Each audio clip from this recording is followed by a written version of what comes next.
Welcome back, guys. So today my dad and I wasn't recording. I left my GoPro up here in the car on accident, but we went out on the beach in Seaside and we got a limit of razor clams and then 4 more. We can have 2 limits, my dad and I.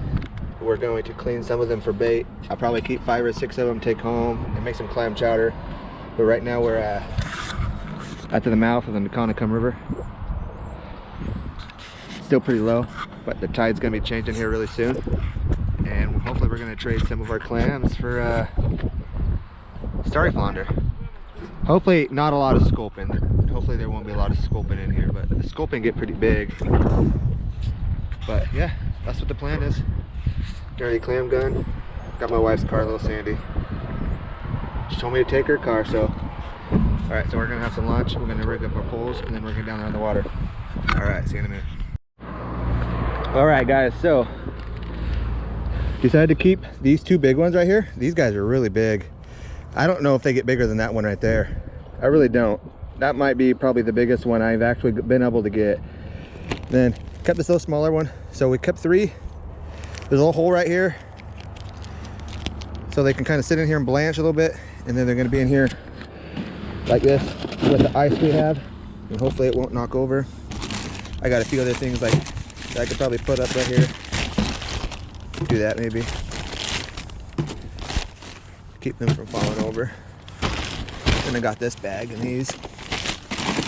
All right, and then all that is what we clean for bait, and then these are the guts that we're gonna put into this to use as crab bait. So going crabbing and flounder fishing. Keep calling it perch. Well, let's get down there and let's get some fish. That's a good mail. Got a little friend. You took off. Oh shit. See you later. Thanks for saying hi. All right, so I do have a 2-hook dropper loop right now. My dad and I both do. The tide is still not really coming in quite yet, so we are going to just throw these on for a little while because we don't want to waste too much of our bait in case there's crabs. I'm sure there's still crab crawling around in here, and I don't want them to steal all our bait while we're waiting for the flounder to come in. So we're just gonna kind of do a dropper loop, double dropper loop like that. I have my weight up here though a little differently than how we do it when we're surf fishing. We always put the weight on the bottom when you're surf fishing, but this is more of a Carolina rig dropper loop. I'm using a little trout rod, but it's a 6 to 12 pound test trout rod, so I don't see why it wouldn't really be able to handle some decent sized fish. I have never casted this rod out. Well, maybe that's why. I need to learn how to open my bail.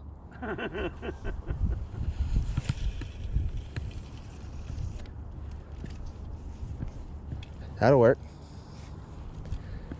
Then I'll stick the end of my rod in this mud. I'm just kidding. I'm not going to do that. There's another. Let's sit here and wait. I could probably wait to feel a bite from a sculpin. Oh, you got 8 ounces of weight on that thing? No. What are you trying to do? 1 Cast ounce. across the river? 1 ounce of weight. Oh. And I want it out there. Way out there. Ooh, almost all my line. God love using small reels. What is wrong with my reel? There's something not right with it. Sticking. It looks fine. Go dig it in the river. It's sticking. Right there. Go throw it in the river. I finally had a bite, but I didn't get it on camera. We're thinking it was probably a crab because we seen his line picking up and like dropping, picking up and dropping, and we reeled it in. They almost got whatever it was, almost got all his bait off his hook. So that's a good sign that fisher and crab are finally starting to come into the bay. But let's see if there's anything inside this. They don't feel like it.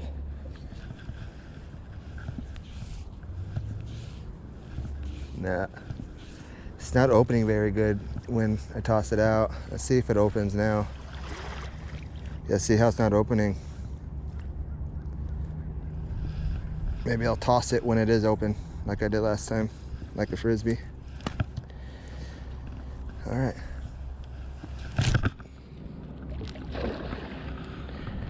That should be good enough. It's not easy getting them out any farther than that sometimes. But with the tide coming in, I'm hoping we'll start seeing a few more fish. That'd be pretty cool. Whoa! Jesus! Look where my foot just went. That's how bad this mud is sometimes. Man, look at my shoe. Some of that shit looks like black tar. How dark this sand is. You can see how where I almost slipped earlier. I haven't slipped yet, but I have come close. Out it, but let's see if there's anything crawled into this. Super light.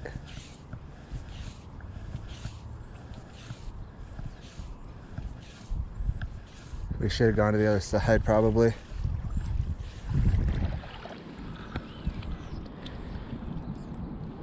Alright, so I did put on my waders, even though it's pretty hot out.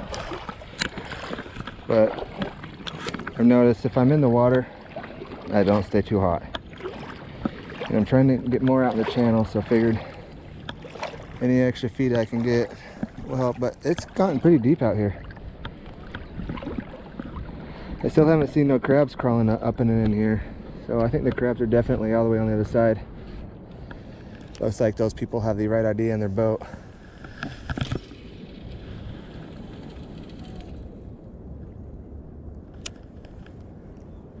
I am casting out there pretty far. You guys can see it's taking a lot of line out of this little reel.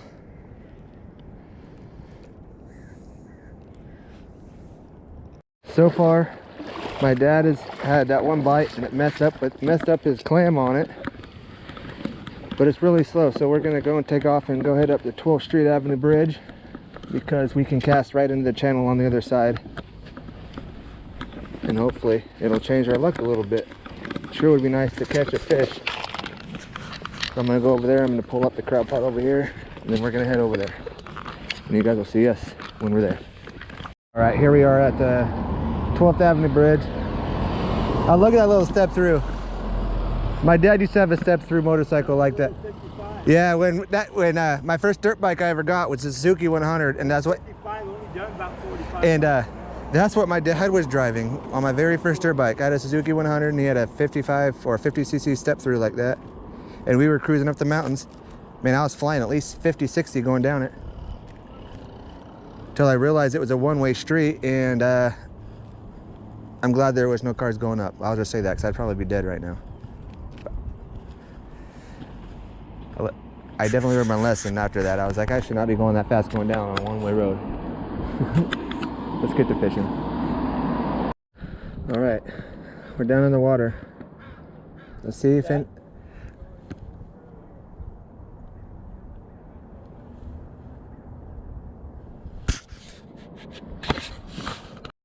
well, that'll do it, you guys, for this somewhat successful trip. We didn't catch no fish. Oh, yeah, we need to put these in there.